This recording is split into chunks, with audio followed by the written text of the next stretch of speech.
Saint-Germain. Concentrez-vous, si vous pouvez, sur un sujet, un grand maître, le grand besoin du jour ou ce à quoi s'intéresse particulièrement votre groupe. Puis, souvenez-vous que l'esprit ou la conscience externe de l'être moyen a de la peine à se concentrer sur une chose ne serait-ce que 5 minutes. En moyenne, changez d'activité tous les 15 minutes. Faites-le participer, utilisez un moment les corps physiques, puis laissez-les se reposer et utilisez l'esprit. Ensuite, les sentiments. La réunion devrait se terminer sur une note haute. Faites que les gens emportent avec eux la lumière. Chaque membre du groupe devrait réaliser qu'il fait partie d'une équipe et que, si elle va dans une certaine direction, tous doivent suivre.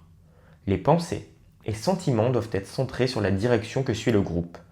Dans une chaîne, le rêve et l'étourderie sont les caractéristiques d'un maillon faible. Chacun est important, il n'y a ni chef ni spectateur. Les étudiants ne devraient jamais faire preuve d'un comportement du genre éponge qui absorbe l'enseignement sans retourner de quelque manière que ce soit les énergies de la grande légion ascensionnée et du directeur. Cela peut inclure une aide financière. Voici quelques idées supplémentaires sur le Sheila et son devoir d'être un membre efficace du groupe.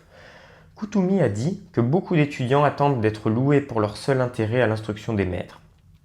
Il dit aussi: le Sheila, qui souhaite recevoir l'aide et l'enseignement de la grande fraternité des maîtres ascensionnés, s'oblige par sa demande à équilibrer ce don au moyen d'une part proportionnelle de services impersonnels et universels.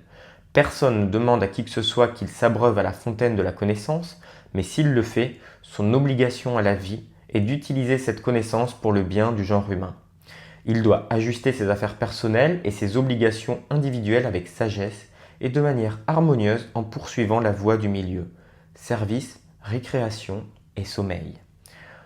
Le Sheila qui étend sa main et accepte l'amitié et la vie des maîtres, puis utilise cette énergie pour le seul développement de son monde personnel, se coupera tôt ou tard de plus grandes libérations venant d'en haut. L'étudiant qui désire un plus grand développement individuel et service à la fraternité doit se préparer à une telle tâche. Kuthumi continue.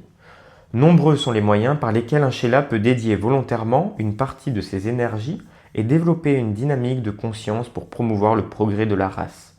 En premier lieu, cela demande une honnêteté à toute épreuve de la conscience du Sheila qui évalue sa propre valeur mentale, émotionnelle et physique.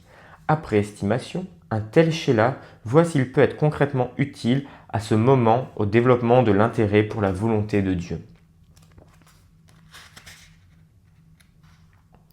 Beaucoup de bons Sheila gaspillent toute une vie dans l'attente d'une injonction cosmique et laissent passer l'opportunité en or à portée de la main. À ce sujet, le Mahashohan a dit: vous vous souviendrez que la lampe de la Vierge sage était prête et pleine d'huile. Elle était prête pour quand viendrait le futur marié.